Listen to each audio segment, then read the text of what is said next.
Okay, let's get started with the Fast Five. Okay. And our first question, what's your name? Okay. Hello, everybody. My name is Jaime Elizondo, but here in the States, people call me Jim Elizondo because it's easier. It is easier, Jim. Yeah. Where are you located? Okay. We moved from Mexico to the United States back in 2010, 15 years ago. And I was an American citizen already. And we live in Katy, Texas now. And we have lived in Florida in two different places. And I have managed cattle and farms or ranches in the States for around 11 years. And now I devote my full time to teach online and on-site courses and coaching. But I still keep my farm in Mexico in the dry drop. Oh, yes. Does your farm have a name, or actually maybe we should what's your program name? Oh, yeah. Well, my farm has a name. It's Las Coloradas, which means red cattle. Oh, yes. Because I have been reading and looking for the best teachers and mentors worldwide. And I was reading a book by Jan Bonsma called Man Must Measure. And he said in that book that red was the best color for cattle in the tropics because it gets so hot and the infrared rays from the sun and all that. So that's why I call it Las Coloradas, the red cattle.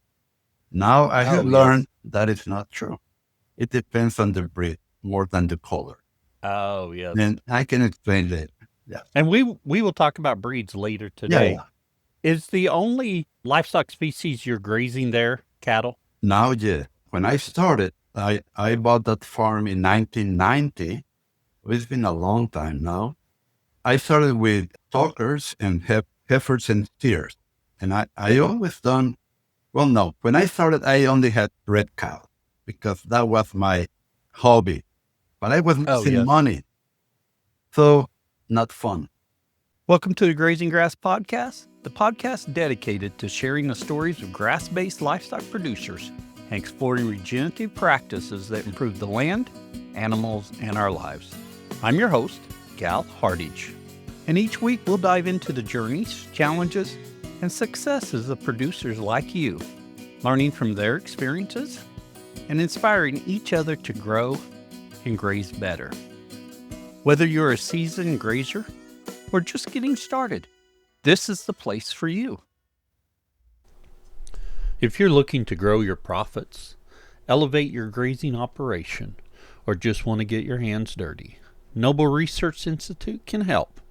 No matter the size, location, or scope of your operation, Noble's 2- and 3-day educational courses were designed to build real-world skills in regenerative ranching. Noble Land Essentials helps you harness the power of your soil for better forage, better livestock, and better returns. Noble Grazing Essentials demonstrates how to optimize forage use to get the best from your livestock and grazing land. Noble Profitability Essentials can help you improve your business skills with financial tools to maximize your ranch's profitability.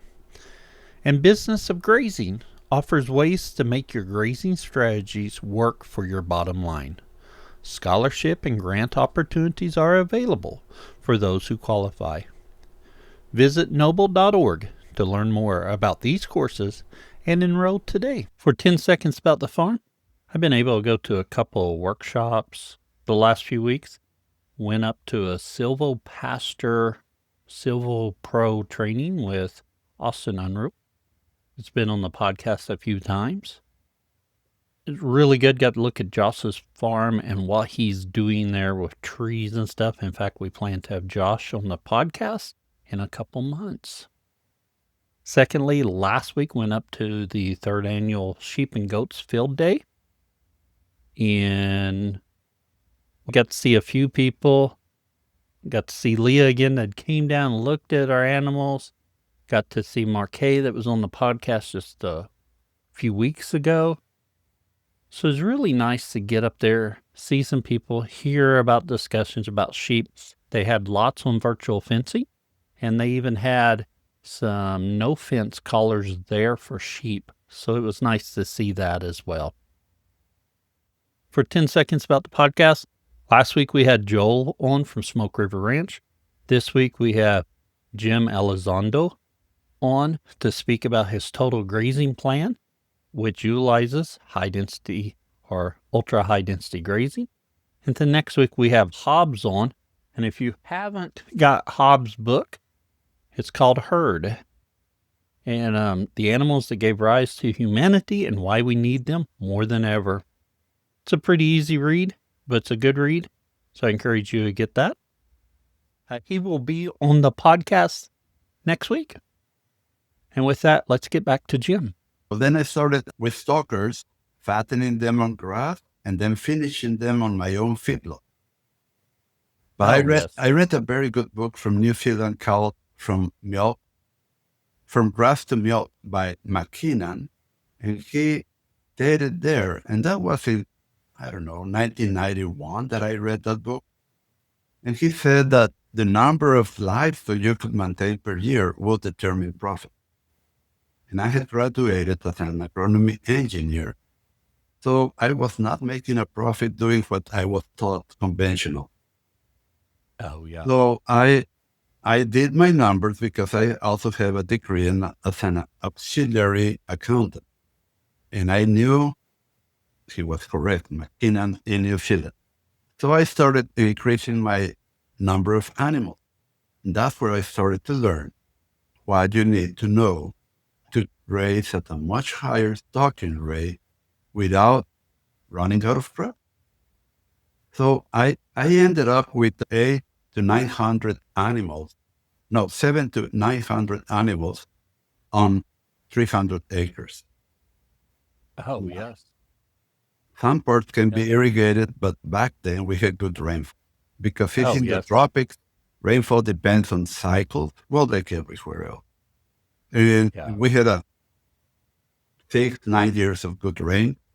So I was able to do it without irrigation. And then come winter, I would put them in the feedlot, finish them, and sell. But then we switched to raised dairy, which I did for 20-some years. We decided, my wife and I, that we will stop the raised dairy when our daughters were graduating. So that finally happened, and we stopped milking cows. I had the tropical milking terrier breed, the largest herd in the world. My farm, we were milking 320 cows twice a day on those same 300 acres. And now I am using Mashona on them because I have learned a lot since then, a lot. Nutrition, grain grazing, and genetic. Genetic mostly by Johan Sisman, nutrition, grain grazing, mostly from Andre Boisson, McKinnon, and Mark Bader of Free Choice Enterprise. He taught me that part. I had the franchise for 20-some years in Mexico. So now we are raising grass-fed genetic for people that need hardy genetic that are early maturing. In the tropics, that's not normal. Many places in the tropics, their cows calve for the first time at 4 years of age. Mine, a lot of them calve at 2 for the first time, and without feeding them anything. But why is that? Why the difference on the 4 years versus the 2 years? It's mostly genetic. Mostly genetic. Mostly genetic. Yeah, because you see, people want large animals. So by not breeding them earlier, they grow taller and heavier, but they are losing on selling weaned beef or pound of weaned cat per ranch or farm per year. And they have a whole generation of unproductive animals eating grass and not producing anything. So by selecting for precocity and for a sloping run, that's very important. A sloping run gives a bigger birth canal. I have cattle that can get bred at 14, 15 months of age, keep them in only one group, make my grazing more efficient. And those that get bred and calve at 24 months of age, they don't have calving problems, even though they are smaller, and they are smaller because tropical grass is low in nutrition. Contrary to what people believe, in the tropic, it's more difficult for a cattle to gain weight than in a dry environment because of the quality of the grass and the humid and hot night. All that contributes to a lower daily gains and lower material size and lower weight at 24 months of age. Okay. Now, you started with this idea of red cows. What breed did you go with? And have you continued with them and just selected for genetics you want, or have you introduced some other breeds? I started with the tropical milking trio. No, I started with Tropicana, a breed developed by my late uncle. Oh, yes. But then I switched to the Stockers. Then I had 1,000 ewes, hair chip, and 100 meat goat. Oh, yes. And then I sold the Stockers and put the dairy cow. I imported 300 pregnant heifers, jerseys, from the United States. But they are not resistant to this extreme high heat index we get. And so I started using the tropical milking trio on them. And then I didn't like that they were too small. I didn't know anything about genetics, really, only what I had been taught. So I sold the tropical milking trio bulls and bought Australian Friesian Sahiwal bulls from Tabasco in the south. Well, surprise. There is an aberrant chromosome in the Tibu genetics that when crossed with European Bos taurus, like the Friesian, creates embryo reabsorption in the first of the stage. So my pregnancy rate went down, and they still got pyroplasmosis, which is the biggest tick-borne disease we get. So I still was having dead cows and not getting more milk per fawn per year. That's what matters, not yield per cow every time she calves. So fertility is important, the size of the animal, the stocking rate is important, and the milk production per animal is important. But you need to look at production per year, okay? If you're an accountant like me, you do an Excel spreadsheet and you plug in all the numbers. Okay. So then, to my surprise, 10 years later, I made an analysis, and the best cows were the one half-blood Jersey with tropical milking. So I went back to the tropical milking trio, and 10, 12 years later, I had them the largest herd in the country, in the world. Yeah. But then I moved to the States, and I had experience with the Machona cow. And I bred the best herd in Florida, not mine, for the boss that I had there. And these cattle were brought in. I went to buy them in New Mexico, northeastern New Mexico. But I bought the cow from him for the boss. And I took them at three potloads. I went with them to this farm in Florida to regenerate the land that had been degraded by applications of glyphosate, because it was a tree nursery. And we had to regenerate it with cattle and no input. So we did that, and now I also selected the bulls and every year, and now it's the best herd. Or it was until I was there. I left 2 years ago. I kept consulting, but they don't want me anymore, so I left. And so I bought 6 bulls from them, Machona. Not the best, the ones nobody wanted. The tail end, the ones left behind. Why did you buy those as opposed to the best ones? Because or the ones everyone wanted? The owners didn't want to sell me the best ones. They said, no. And then until 8 or 10 were left, they said, now you can buy. Okay. I knew they were good. I mean, any bulls that are not good, I do not allow them to be sold for for breeding. So I knew they were. So I got 6 of them, took them to my farm, and that's the base of my genetic now. And when you're selecting bulls, the best bulls are the ones that are born looking like a bull, a miniature bull. Not heavy. We want light birth weight, but we want them to be very masculine, have a crest on the back of the neck, and define muscle when they are born. When you select this way, you get more and more of them. So now, this year I got 5 of them born on my farm, when the normal is to get 1 in 10,000. Oh, yes. Yeah. And so your cows are that tropical Creole dairy cow? Not anymore. Remember, I told you I stopped milking 3 years. Right. What cows did you bring in at that point? No. And this is what I suggest for everybody. Don't bring cows from outside. Start by changing your bulls. And that's what I did. I brought these 6 bulls from Florida, and I kept all the half-blood heifers because I had done some AI before 13 years ago, and my best cows were the half-blood Machuna, half-blood tropical milking cow. Much better than the pure tropical milking cow. Oh, yes. And now I know why. I did a lot of DNA research with Dr. Ted Sonstagard of the USDA in Maryland.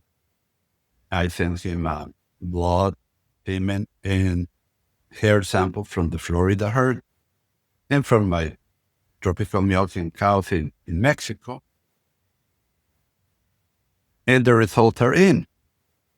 What gives the animals resistance to parasite, diseases, and heat and nutritional adaptation are African Bos taurus genes.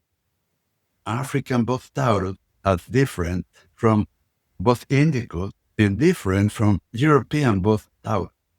So these cattle look like European, but they are more resistant even than the Bos indicus to heat and disease. So the tropical milking criollo cows only have from 27 to 30% African Bos taurus. So when crossed with a Jersey, there were not enough African Bos taurus genes to give the required resistance. That's why I was still having problems. But when crossed those tropical, because you need 25% at least. When using the Machona, has a 73% of African Bos taurus instead of 27, things changed. And because I teach a course on adaptive genetics and selection and how to create your own composite breed, that's what I'm doing. I am making a composite breed that is better for difficult environments, and people that buy them from me, they know because they see the results on their farms or ranches, and I have a long line of people waiting for my genetics. And that's how you double your profit. Yeah. So now I can see that on return on investment, you can make the same money by doing the total grazing with adaptive genetics than with a graze. With those African Bos taurus genetics, and you're saying we should target about 25%. At least. At least 25%. For a difficult environment where you have tick-borne diseases and like the tropics, the dry tropics. Yeah. Yeah. So as you move north, how far north can you go and those genetics still be beneficial? Okay. In Manitoba, Canada, I have students there, and the best beef calves are the 1/4 Machona, 3/4 other European breed. Oh, yes. Yes. Yeah. And let's say you go to Spain or to France, the same. It's You don't need more. But in Spain and Portugal, they have a lot of native breeds that have the genes because they came from Africa when the Muslims invaded the peninsula for 800 years. Yeah. So, yeah. So when we talk about these African Bos taurus genes, Yeah. it's not only the Mashona. There's some Oh, other breeds available, but the Mashona is probably the most popular in the States. it's the one that has the highest percentage of African Bos taurus genes that I Oh, know okay. of. You see, Oh, there are yes. others like the criollos, like the Senegal, the Romo Sinuano in South America that have also African Bos taurus genes, but not as high as the Mashona. Oh, yes. They are diluted, so to speak. Like South Pole have a small percentage because they come from the Senegal, which are low in African Bos taurus genes. But that's why they are better than others, but they are still better alternatives. Oh, yeah. Yeah. I was thinking as you were saying that through the Senepo, South Pole's getting some of that. I don't know about Barzona. They were used in the development of South Pole, but I don't remember right off what their development was. I do. They have Afrikaner blood, which has some Bos indicus and some African Bos taurus genes. Oh, okay. Yeah, but it's more diluted. Like the Boran. The Boran is more Bos indicus and less African Bos taurus. So they crossbred very good with Angus, the Boran, because of that. Yeah. Oh, yeah. Yeah. Very good. With your development of your ranch in Mexico and your cattle, what kind of grazing do you do there and what do you call it? Okay.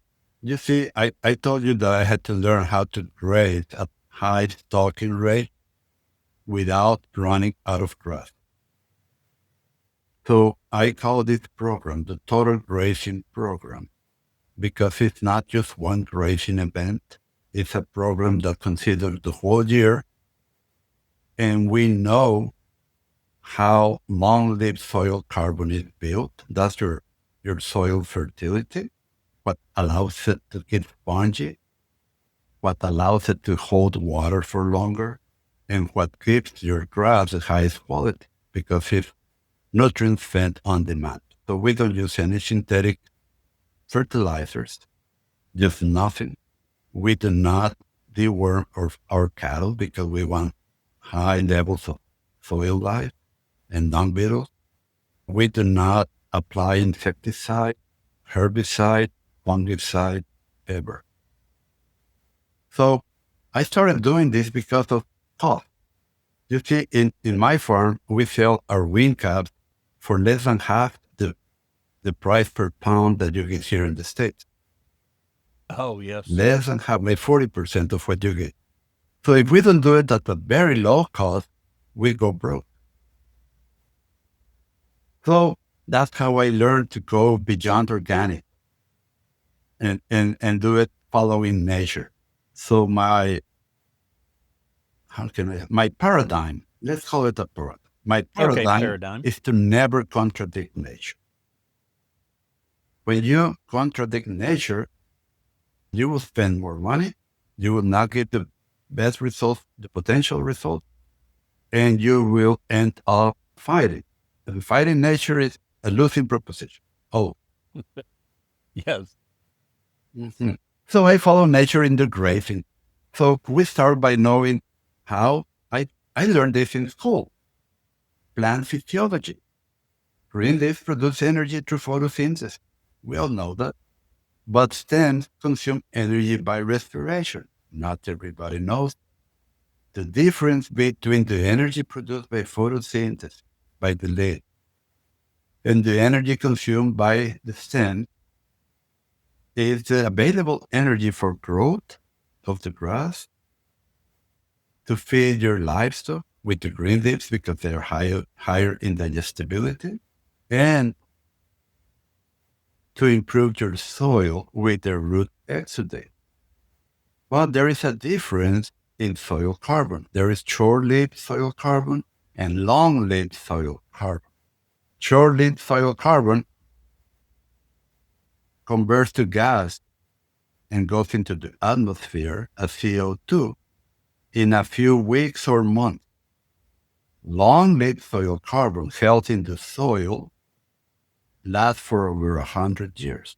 And that's what we want to build up, because it's what people have been mining off our soils by overgrazing primarily and by conventional agriculture secondary. I know I'm stepping on a lot of toes right now, but that's how it is. That's the truth. And I always try to tell the truth. Okay? So by following nature, when we graze, we know that taking the grass down, leaves and stems in the green season by grazing it younger, we are getting the best regrowth because we do not leave the stems consuming energy behind. Now, the grass needs to be adequately recovered for this to not be overgrazing, because overgrazing is grazing the plant before it has adequately recovered its energy reserve, which are in roots and crowns, not in the green leaves left behind, because cattle selectively graze the green leaves and leave the stems behind. Just observe. Get down in your knees and observe. People say, yeah, but they trample it. No, go to Bahia grass, Bermuda grass. You can step on it and it just springs back up. It doesn't stay trampled. And even in cool season grasses, when they trample it, it stays attached to the ground. So it, on the seed brown, it keeps respiring. Okay. Oh, yeah. And then it's a matter of taking off all that grass and stems, and then allowing the grass to recover. And then you get the sunlight hitting the growth points in the new seedling, which does not happen when you leave a lot of residual covering the soil.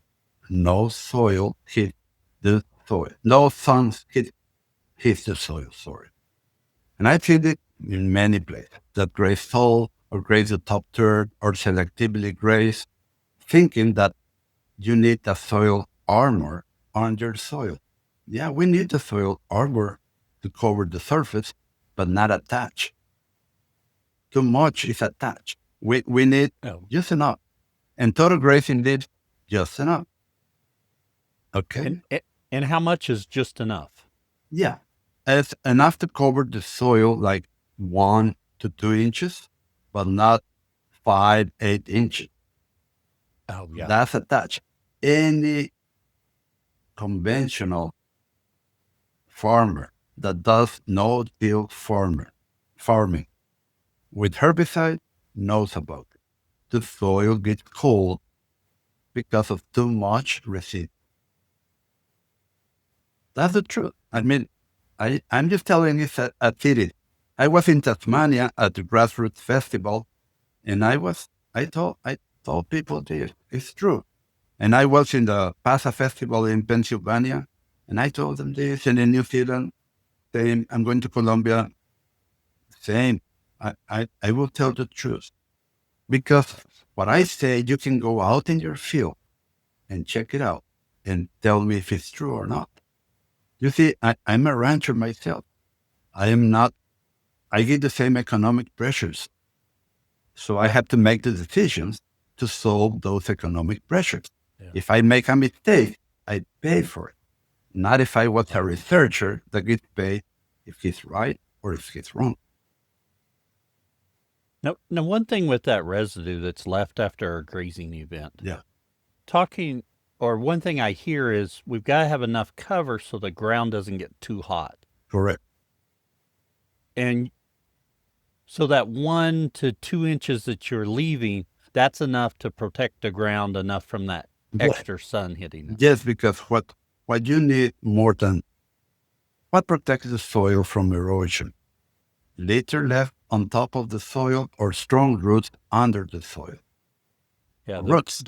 That's the roots, yes. So to protect the soil better, we need more plants, desirable plants per square foot, not more litter. Yeah. Just look at it. Go when it's raining hard, when it's raining very hard.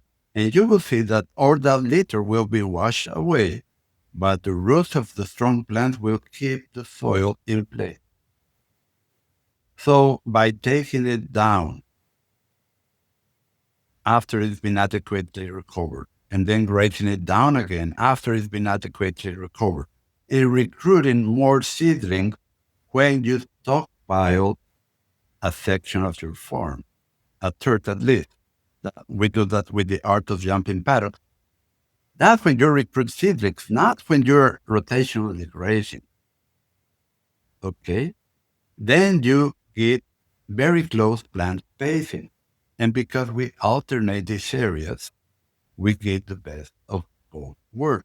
We get the highest quality grass for our livestock in the green season, and we get the densest pasture grown per square foot in the stockpiling section, where the energy reserves in roots and crown will be the highest for next spring grazing, green season grazing area. Not only that, I have a paper, a scientific style paper called Soil Carbon. You can find it on my website. It's free for everyone. And I explain there how long deep soil carbon is built. And it's built by stockpiling grass, because that's when the sugary root exudate that plants exude in the green season change the fatty and complex amino acids root exudate that then feed fungi instead of bacteria, and fungi digest it, and then it can become long-lived soil carbon or humus. So even though you produce more root exudate in the green season, they are sugary, consumed by bacteria. Bacteria release it to the atmosphere and create compacted soil if you only do that. But when you alternate with stockpiling, you create spongy soil because of the fungi, and 90% of all the long-lived soil carbon we create per year is in the stockpiling area. Oh, yeah. That's why rotational grazing doesn't create as much long-lived soil. At Redmond, we know that you thrive when your animals do. That's why it's essential to fill the gaps in your herd's nutrition with the minerals that they need. Made by nature, our ancient mineral salt and conditioner clay are the catalyst in optimizing the nutrients your animals get from their forage. Unaltered and unrefined, our minerals have the natural balance and proportion that your animals prefer. This gives your herd the ability to naturally regulate their mineral consumption as they graze. Our minerals won't just help you improve the health of your animals, but will also help you naturally build soil fertility so you can grow more nutrient-dense pasture year after year. Nourish your animals, your soil, and your life with Redmond. Learn more at redmondagriculture.com. So if I'm understanding you correctly, to get that long-lived carbon in the soil, we need to stockpile a certain area. Yes, sir. And you mentioned alternating years. Mm. So are you stockpiling half while you're grazing half? No. Okay. I developed a better way. That's what I was taught. That's what they do in the, let's say, ultra-high density grazing. But ultra-high density grazing, I think it's a wrong name because it describes an event and we should consider the whole year and future years. We want highest profits for today and for tomorrow, and that means improving our soil fertility. So if you want higher profit, you should start by lowering your cost. And what's the highest cost on a farm or ranch? Labor. Yes. Labor. So having more cattle lowers the cost per cow from labor. That's one. Second highest cost, hay. Hay feeding in the winter or the drought. So by stockpiling, we can eliminate hay feeding unless the snow gets too deep. But even in Alberta, Canada, you can eliminate hay feeding by doing this. I have students that are doing it. So once you eliminate or greatly diminish your cost, by increasing your grass productivity, by minimizing overgrazing, which is only possible by a high efficiency grazing. You need to take it all off. If you don't, you need to come back sooner. And when you come back sooner, you lose the flexibility to stockpile or to maintain high quality for your livestock. That's the biggest mistake people make. And they call it rational grazing, rotational grazing, adaptive grazing, holistic management grazing, intensive grazing, intensive management grazing.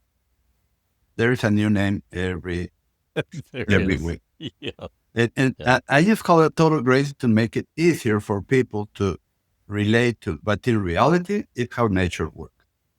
In nature, wild animals get fat in the green season, then maintain that good body condition through the year. So we should do the same. Not keep them grazing over mature forage. Some people say that I do. I never do that. So here's where I'm a little confused with this, Jim. Mm-hmm. You're grazing, but you're also stockpiling some areas. Let's go with this. The first question, what stage should you graze grass in for the most production and best for your soil? Okay, here is the answer. Thank you. Okay. In the green season, we want our livestock to get the fastest. Our cows to get as fat as possible without being obese. Fertility to be as high as possible. Weaning weights to be as high as possible. So we want to graze our livestock on grass with the highest quality possible without causing. Oh, yeah. We deal with ruminants, so they need a minimal amount of fiber to be able to digest and ruminate. When it's squirting out their backs, we're not having healthy animals, and we might get good daily gains, but not good conversion efficiency. And we want it all. Okay? So, yeah, as long as they're not squirting, you're good. And you didn't expect that. Okay, but let me tell you, we do that not in the whole farm, not chasing the green grass, taking the tops off. That's the biggest mistake rotational grazers do. We do a total graze all the time because the high fiber parts of the plant are close to the ground. If you divide the plant in third, the highest part is very high in protein, very high in sugars in cold season grasses, and very low in fiber. The lower third will be very low in protein, very low in energy, sugars, but very high in fiber. So to give our livestock a total mixed ration, like in a feedlot, you need to mix those three. And then they get the best health, and you know what they are consuming.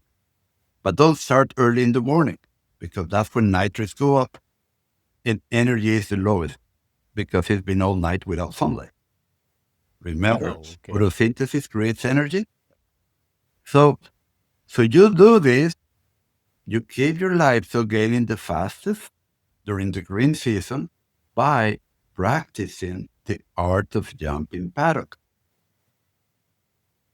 In the 2/3 of your farm that is to be used in the green season. The poorest third of your farm should be stockpiled, because that's when it's going to improve your soil fertility and recruit seedlings of your best species.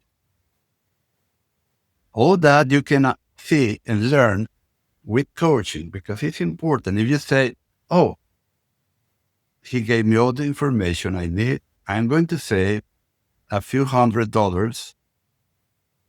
Let me tell you what's going to happen. You're going to make mistakes, and they will cost you tens of thousands of dollars. I know, because I made those mistakes. Oh, yeah. So it pays to have coaching. It really does. And just on that, I think coaching is a area I don't do well with, but the high performers I talk to all have coaches. I had 2 coaches. Yeah. We all have coaches. Not on this, but I have coaches on business. Right. Very important. I mean, I may think, I have started 5 successful businesses in my life and they've been good. Yeah, but I could do better with a coach. So Yeah. I'm paying a coach. Yeah. Yeah. And you mentioned something earlier. You mentioned the ultra high density grazing.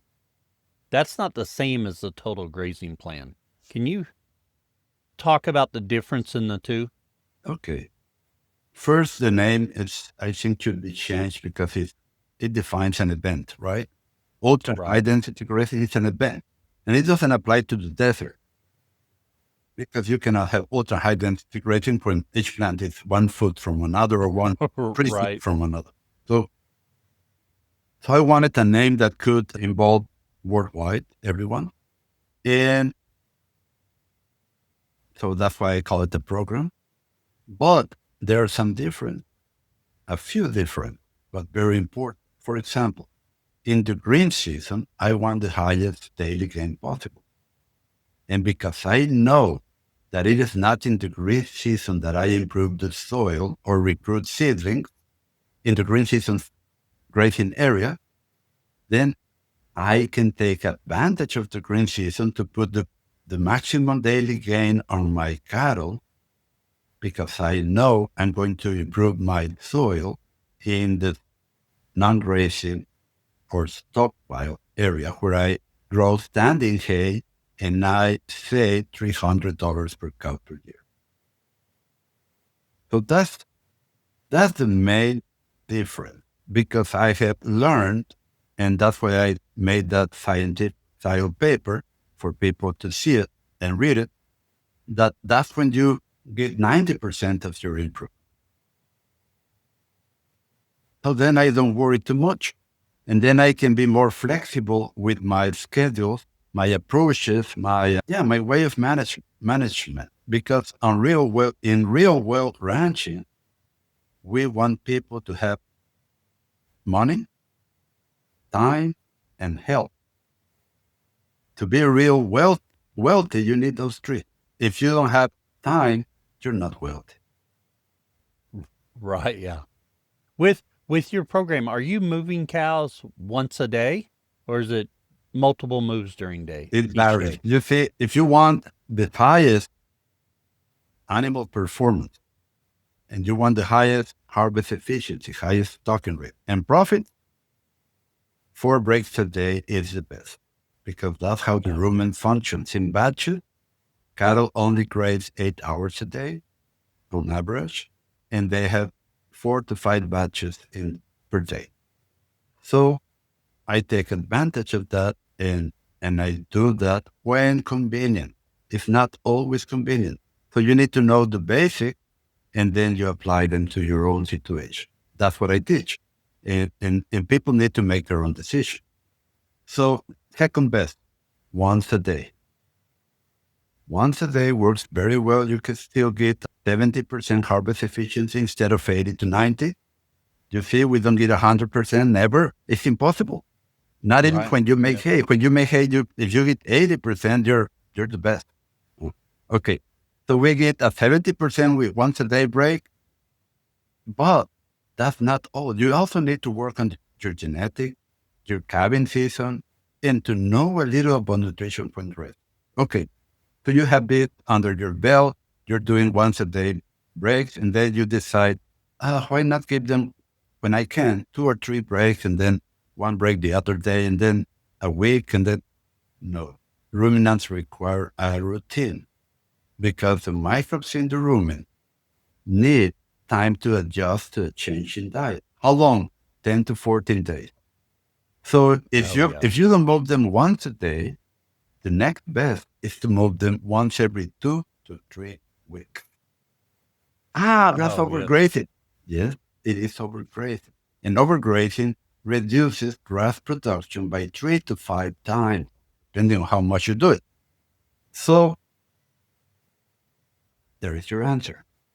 Once a So day, 4 times a day, once a day, or every 2 to 3 weeks. That's the best for the animal. And that's why people say, oh, I did this rotational grazing stuff or this total grazing stuff without taking the course and without coaching. And I moved them every 3 days or every week. And they didn't gain as much as conventional grazing. Well, of course, the rumen You're wreaking havoc in the rumen. Don't do that. Is the moving them every 2 or 3 weeks not doing the same thing? Is that? In the rumen, Yes. no, because it takes 10 to 14 days to adjust to the change. And you're giving them that time to adjust to the change. Oh, They do okay. much better on this during short, cool season forages, and they get diarrhea, hours. Yeah. But you do the best you can. I mean, I'm telling you the fundamentals, but everybody needs to do the best they can. And then with your stockpile, are you grazing those areas you stockpile every winter? Yes.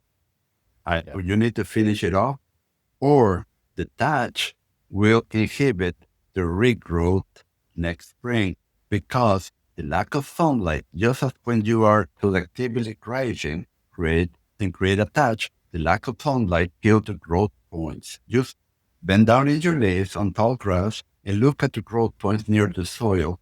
And if they are white, they are dead. If they are yellow, they are dying. If they are green, Yeah. they are healthy. When we stockpile after a total graze, we get healthy growth points, and they don't turn white, and they are very close plant spacing because we take it off at least once a year. Yeah. Okay. In my past, we would stockpile cool season grasses, but we would start during the warm season to stockpile them. That's too late. That's what I thought you were going to say. I'm sorry. Yes. No, I want to hear this. Okay. Yeah. Yeah. So, When you wait until summer, your best early spring grasses will not have the time to establish the seedlings I'm talking about. Remember that oh yeah, you stockpile for 3 or 4 things at the same time. One is to grade standing hay to, say, $300 per cut. Another one is to recruit seedlings of your best species. Another one is to improve your soil by long-lived soil carbon. Another one is to create a wildlife haven. Okay, so there are many things. How are you going to allow the seedling of your best full season grasses to establish if you're grazing them in the early spring? oh yeah, And yeah. your total bulk of standing hay come winter will be lower the later you start stock. Right, yeah. One thing you mentioned throughout this is livestock performance. Yes. How do you monitor your livestock to make sure you're getting good performance while maintaining body condition? And I know you've said we don't want them scouring, but we want them on as good a forage as we can get them there without the scouring. That's a very good question. And you will, if you listen to my podcast that I made last week, it will come out like in 2 more weeks. And that's the exact thing that I talk about there. And it's by every day at the end of the day in the evening, the cow or you should have the left flank, the gut feel between a triangle that forms between the last rib and the hip bone should be bulging out, very full. If it's not, you just lost that day. Okay. So you better give them another breath. Okay. So you want high harvest efficiency, but you also want your cattle to do the best. So how do you monitor? That's one. The other one is to look at the happy lines, the lines that are transversal to the rib cage, the fat deposit. The other one is to be able to judge body condition. You need to be able to judge body condition. 1.1 of body condition is equal to 50 pounds. So you need to be able to watch for that. And that's the covering of fat in ribs, the spine, and the hip. And are you using a 1 to 10 body conditioning score system You or a 1 to you can 5? use whatever you want. I prefer the 1 to 5. Oh, okay. That's because that's what they use in Europe and in Mexico. So I'm used to that, but it can be easily converted. So body condition at calving determines reconception. So they asked me yesterday, what's the best body condition to calve at? Well, I don't recall. 3.75 and up to 4.2. And it's 1 to 9, not 1 to 10. Yeah, you want Right. a 7.75. Oh, okay. But it's the fat covering, because fat is required from the immune system to work, to function properly. That's why I do not agree with those people that say, oh, let the cows or the ewes lose weight in the winter and they will regain it in the spring. No, because when they lose that fat, the immune system doesn't work properly. And then I couldn't wean the herd from dewormers. I have weaned my cattle from dewormers over 20 years ago by keeping them fat in good body condition year round. That's why my slogan is fat cows, fat cows, fat cows. If any of you decides to try this without taking the course or the coaching, and then blame the Total Grazing Program for that thing cows they're going to create, remember this. My slogan is fat cows, fat cows, fat cows. A fat cows may give you profit. A thin cow only pity. Thin cows don't make a profit. They don't even get bread. Right. Don't do that. With talking about not losing condition during winter and your grazing stockpile, is your stockpile enough to keep that condition on the cows? Oh, yes. Because by then, the Total Grazing Academy includes the 4 online course for life. Total Grazing Program that explains all this, adapted genetics and selection guidelines to help cattle that can do more with less, optimal calving season to not have lactating cows in the winter, and nutrition when grazing. That I explain all this. Mostly the time of the day to graze and the 4 breaks versus 1 day, and what to do under special circumstances. And then the coaching that I respond daily on a closed Facebook group. Plus the live Q&A sessions, plus the other things, a masterclass every month, and those things when they go into the Fat Wallace membership. Okay. So how do you, because, a lactating cow going into the winter requires double the amount of nutrients than a dry cow. That's why we wean them before going to the stockpile. In special circumstances, it pays to feed them more protein to maintain the calf on the teat because you have enough stockpile than to wean the calf and feed it more. Okay? But if you allow the cow to lose body condition, you're going to pay for that next breeding season. Because body condition at calving determines profit. Reconception, sorry. Right. Okay. Yeah. So by feeding them a dry cow a small amount of a protein supplement, they can consume the stems and the leaves of the stockpile frosted over mature standing hay. If they are lactating, you need to give double the amount of the protein supplement. It's as simple as that.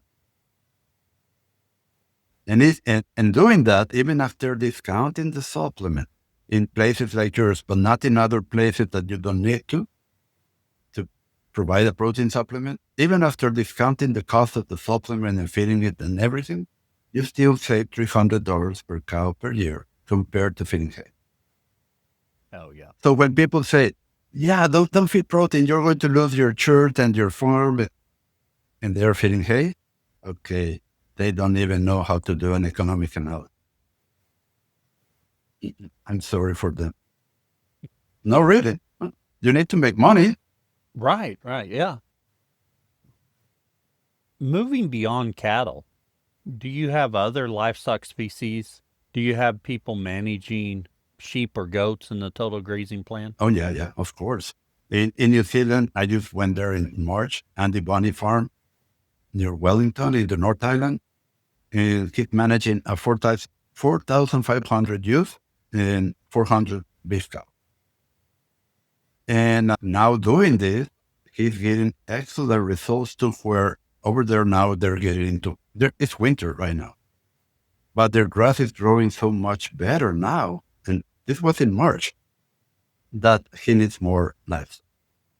Oh, yes. Yeah. And that's with sheep and with beef cows. Yeah. But we did a very important thing. We reduced the number of herds or flock so it could be easier to manage the grazing. You see, overgrazing is always the culprit of lower grass productivity. And it's very difficult to minimize overgrazing when you have many groups of livestock. So I always suggest to have one group if possible, two if not. That's it, not 8 or 10 that I see everywhere I go. So in my farm, it's one group only. That's it. So when you wean calves, Yeah. do you market them quickly after weaning? Because I have a precocity in my genetic, the bull calves that I'm not going to keep, I sell them before they get to be 8 months old, or they will breed the female. Oh, yes. Okay. The ones I'm going to keep for bulls, I put them with my bulls on a separate, as far away from the cows as possible pasture that I only move like every month or every 2 weeks. Oh, yes. Easy. And the cows, the herd, the heifers, when they are weaned, I put a metal plate on their noses, like yes. like a piercing, not the ones they sell here in the States. No. Oh, A okay. special one, homemade, with a piercing, like the piercings that people to girls put piercings all the time. Just like that. And then we take it off in 3 weeks and they stay with their mom. And if any of them reattaches to the dam, we put it again for another trip. It does have worked beautifully and I don't need to separate. Oh, okay. So your heifers, you're not separating. You're putting the plate on them. But it's different than what we have available here. Very different. You can look at it in my Fat Wallets membership, because I don't want to put it public, because a lot of people will say, oh, that's animal welfare and those things. The same people that have the piercing on their noses will say, that's crazy. Why Yeah. should people do it for life and a calf cannot wear it for 3 weeks? I don't understand. I don't understand. In Europe, they Right. tell me, no, we cannot do that. We're going to give the animal rights people. Oh, loss. yeah. Crazy. The same animal rights people have the piercing on their nose. Yes. Don't understand. So, is there anything else you'd like to share about your program before we move to the famous four? Oh, there are so many things. I could talk all day, and I don't want to bore people. It's better to take or listen to my podcast. I talk there every week. They're short, 10 to 13 minutes, no longer. But I give a lot of information in a short sentence. What else would I like to say? Well, okay. This works because we follow nature. That's the main thing you need to remember. And we have people doing this because they know that God's creation was designed in such a way that if we follow how it works, we're going to do well. If we go against it, we're not going to do well. It's as simple as it's like the 10 Commandments. They don't force you, but if you don't abide by them, you're going to get into trouble by yourself. Mhm. It's as easy as that. When I learned that a long time ago, I said, wow, God really loves us. Really. I love that. Because people say, no, God doesn't love us because he puts these constraints. Well, guess what? It keeps you out of trouble. It does. Very true. Very true. Yeah. So we do the same. Keep you out of trouble, and we just do better. And it's amazing how nature works, because it starts to. We get like. Have you ever heard of the term happy plant? I think so. Okay, go to my paper. You will see them there. is when grass plants grow much larger leaf, 5 times larger, and they don't sense the need to go to seed. And that only happens when the long leaf soil carbon levels are high enough that the plant doesn't need to go to seed to survive. When plants have short roots or in a drought, they always go to seed. They bolt. But when you have good water retention in the soil because of high humus content and high nutrition and high energy because of all that I have been talking about, then you start getting happy plants. And now I have students around the world getting them too, not only me. So I talk about that in my scientific type paper, Soil Carbon, and you can go to my website and get it for free. And you can see the pictures there, and then you can try it for yourself. Oh, very good. It's amazing. And that proves that what I say is true. Yeah. Well, Jim, it is time for us to transition to our famous 4 questions. Okay. Same 4 questions we ask of all of our guests. Our first question, what's your favorite grazing grass related book or resource? I still love André Boissan's Grass Productivity. That's a very good book. Yeah. Just when you read it, just remember that his economic reality was very different in the Second World War than it is now. Because as time passes, our products that we sell do not go up in price as fast as our inputs. That's why we need more tears now to buy a new pickup, than our fathers needed. Yeah. I am old enough to remember that. So that's a very good book, and learned about different forages. A very good book is the Forage book by Keith Hodge and Metcalf. That's the one I read when I was a boy, and that sparked my passion.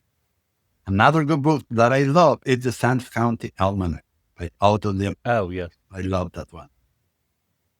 Forest Trees by Russell, another good one. That sparked my love for edible silvopasture that I do now. Yeah. You see, a savanna is so much better than a bare pasture. A savanna with trees and pasture, that's the very best. Oh, yeah. And then start hearing and get a mentor, the best mentor in the world in whatever you're interested in, and go and search for them and learn from them. That's where you will get the most advanced information, not in college. Yeah. Very good. Excellent resources there. Our second question, what's your favorite tool for the farm?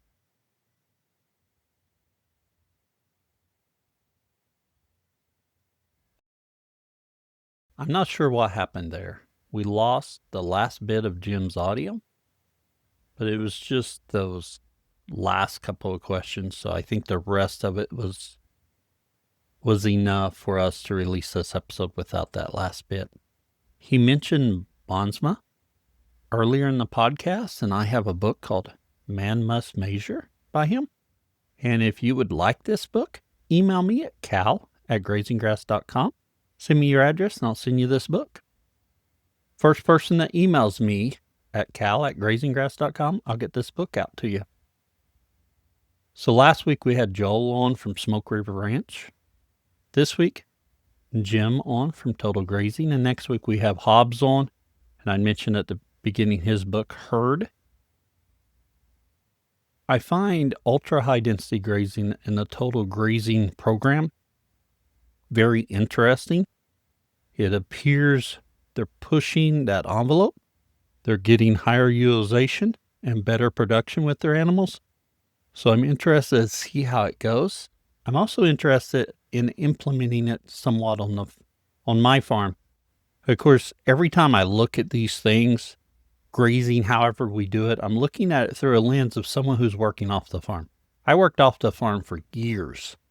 So I know, and I know your time is limited and valuable. So how can we graze animals in such a way it doesn't take a lot of time when you're working off the farm, but you can graze them in a regenerative fashion that helps your land improve, your animals produce to the optimal level, and that once a day moves for total grazing may be it.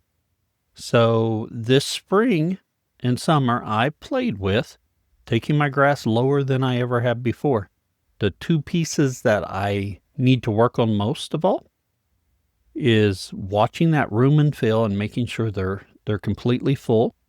And secondly is body condition scoring. I have not done a good job of that in the past. The way I typically do it, I kind of glance at the herd. Like, yeah, overall we need a little bit more flesh. Overall we're in good shape. Trying to give it like that 6.5. I think Jim called it 6.75. I know Jim brought up that during winter you don't want your cows losing condition. That's what I do with my cows every winter. I let them lose some condition so I can poor boy it. You know, poor people have poor ways. My grandpa always said that. And then they gain back that condition when grass gets here. Jim says don't let them do that. Give them some extra protein so they can utilize those low-quality forages and keep condition. So I'm listening, and I'm evaluating and reflecting upon my practices and how to implement it and do a better job, and how it works for you as someone working off the farm. Because I know many of our listeners, they're off the farm, they're coming home. I know how it is to get home tired and just want to sit down for a little bit. We will keep you abreast of how our journey's going, and I love to hear about your journey. And don't forget, first person who emails me that they want this Man Must Measure book gets the book. Thank you for listening to this episode of the Grazing Grass Podcast, where we bring you stories and insights into grass-based livestock production. If you're new here, we've got something just for you. Our new listener resource guide is packed with everything you need to get started on your listening journey with the Grazing Grass Podcast. It gives you more information about the podcast, about myself, and next steps. You can grab your free copy at grazinggrass.com/guide. Don't miss out. And hey, do you have a grazing story to share? We're always looking for passionate producers to feature on the show. Whether you're just starting out or have years of experience, your story matters. Head over to grazinggrass.com/guest to learn more and apply to be a guest. We'd love to share your journey with our growing community of grazers. Until next time, keep on grazing grass.